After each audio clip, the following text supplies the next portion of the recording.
Welcome back. As we've been hearing, the Conservative MP Crispin Blunt has identified himself, just in the last 15 minutes or so, as the politician at the centre of rape allegations. In a statement on Twitter, he said he's now been interviewed twice in connection with the incident, the first time being 3 weeks ago.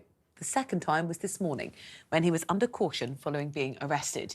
He says the arrest was unnecessary and that he's going to be and he'll be speaking to the police while they continue their inquiries. He's made it very clear that he says he hasn't done anything wrong. He'll be cooperating with the investigation, and in his words, says he'll be cooperating with the police until they finish their inquiries, but that it will finish without charge.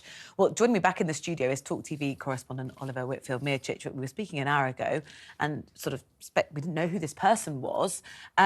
Clearly, he was very unhappy for there to be speculation, decided, I'm going to come out ahead of this. Yeah, I think this is now what we're seeing, Crispin Blunt trying to get ahead of the story, because there were people online who were trying to guess, or people who were looking at the ages that had been listed, whittling down the number of Surrey MPs that it could have been.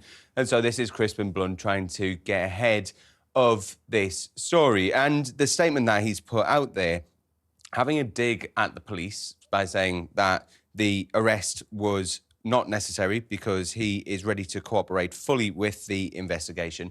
He now says that he does not intend to make any further statement on this matter until the police have finished their inquiries. Remind us what it is that the police are investigating, because it's two separate things. It's the rape allegation and also something to do with drugs. Yes, so we heard from the Sun newspaper an hour ago how a male MP, what we now know is Mr. Crispin Blunt, was arrested yesterday on suspicion of rape, as well as being in possession of some controlled substances, which can be read as drugs.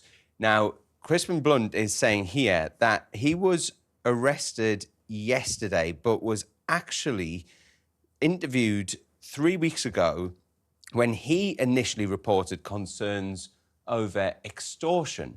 So it seems potentially that there could be more to this story. Yeah. And of course, we haven't heard exactly the circumstances around this rape allegation. One important thing to remember, though, in UK law is that anybody who comes forward and makes an allegation of rape is immediately given lifelong anonymity.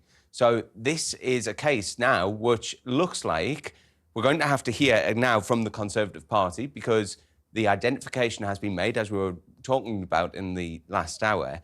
The Whip's office has yet to get back to us. The Conservative Party, I was on the phone to them just before this news broke, actually, and they are still in an area of no comment. I keep on looking down my phone just to see in case I get a message from the Whip's office.